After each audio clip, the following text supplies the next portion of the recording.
में हमसे कहा गया है कि 2 द पावर 2 यानी 2 की घात 2 गुणित 3 की घात 1 गुणित 5 की घात 2 गुणित 7 की घात 1 के ऐसे कितने गुणनखंड हो सकते हैं जो 50 से विभाज्य हैं लेकिन 100 से विभाज्य नहीं हैं। ठीक है? समझ में आ गई बात? ठीक है, चलो कैलकुलेट करना शुरू करते हैं।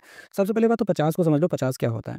50 होता है 2 गुणित 5 गुणित 5, 5 पचा 25 दूनी ये 50 और 100 होता है 2 गुणित 2 गुणित 5 गुणित 5 ये होता है। समझ में आई बात? तो हमको ये जो फैक्टर दिया गया और इसका जो फैक्टर दिया गया, इन दोनों को इनमें से निकाल लेना है। क्या मतलब कैलकुलेशन करनी है, कैसे? देखिए, हम अभी पहले सबसे पहले आपको बताने वाले हैं कि जो ये जो अपने पास संख्या है, ये बड़ी सी जो संख्या है, 50 से विभाज्य होने वाले जो अपने गुणनखंड होते हैं, वो हो सकते हैं, वो कितने हो सकते हैं, ये हम पहले कैलकुलेट करेंगे।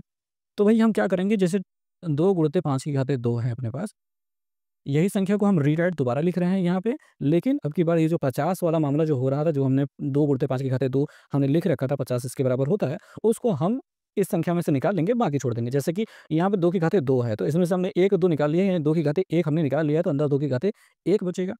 3 की घातें 1 बचेगा, 3 की घातें 1 बचेगा और 5 की घातें 2 हम ऑलरेडी निकाल चुके हैं, तो कुछ नहीं बचेगा, तो उसको छोड़ देते हैं। 7 की घातें 1 बचेगा, तो ये। अब यहाँ पे ये जो दिखाई दे रहा है, ये वाला हिस्सा, इसमें हम वही गुणनखंडों की संख्या जैसे निकालते हैं कि कितने गुणनखंड हो सकते हैं, जो संख्या निकालते हैं, घातों में 1 बढ़ा करके आपस में गुणा करते हैं, तो वही संख्या हमको यहाँ पे निकालनी है। जैसे 2 की घातें 1 है, तो वहाँ पे हमने बढ़ा के 2 लिख दिया है। 3 की घातें 1 है, उसको हमने बढ़ा करके 2 लिख दिया। 7 की घातें 1 है, उसको हमने बढ़ा करके 2 लिख दिया। तो इनका सबसे गुणा करेंगे तो हमको 8 मिल जाएगा। 2 दूनी 4 दूनी 8, यानी 8 हमें वह संख्या मिली है जो यह दर्शाती है कि इस संख्या के 50 से कटने वाले, 50 से विभाज्य कितने गुणनखंड हो सकते हैं। तो कितने हो सकते हैं? 8 हो सकते हैं। लेकिन हमसे पूछा गया था कि 100 से विभाज्य नहीं है, हमसे ऐसे गुणनखंड निकालने हैं जो 100 से विभाज्य नहीं है। तो 100 से विभाज्य नहीं है, ये वाला ज्ञात करने के लिए हम सबसे पहले हम ये करेंगे कि 100 वाला मामला पहले निकाल लेते हैं। 100 से कितने विभाज्य हैं? तो 100 होता है क्या? 2 की घातें 2 होता है, 2 की घातें 2 होता है, गुणित 5 की घातें 2 होता है। तो इसी को दोबारा हम लिखने वाले हैं, लेकिन अब की बार 2 की घातें 2 और 5 की घातें 2 को बाहर कर लेंगे, जो कुछ बचेगा अंदर रख लेंगे।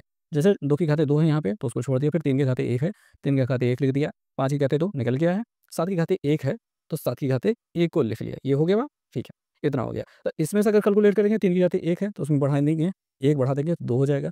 7 की घातें 1 है, उसमें 1 बढ़ा देंगे तो वो 2 हो जाएगा। तो इसमें कैलकुलेट 2 दूनी कितना हो गया? 4।